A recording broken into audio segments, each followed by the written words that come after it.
আজকের special summer recipe খেলেই আপনারা কুলকুল হয়ে যাবেন। তো চলুন দেখে নিই।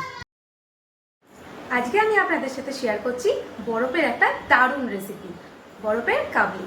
তো প্রথমেই আমি নিয়ে নেব বরফ কুচি।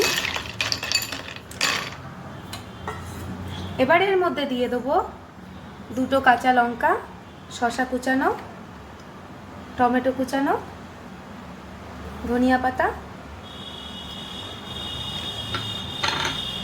আর দিয়ে দেবো স্বাদ মতন লবণ, আমচুর পাউডার, আর দিয়ে দেবো লেবুর রস। এবার সব কিছু একসাথে আমি মিশিয়ে নেব। বাড়িতে একবার ট্রাই করে দেখবেন, এত টেস্ট হয় না, একবার খেলে বারবার খেতে ইচ্ছা করবে, আর প্রত্যেক দিন খেতে ইচ্ছা করবে। এবার টেস্ট করার পালা।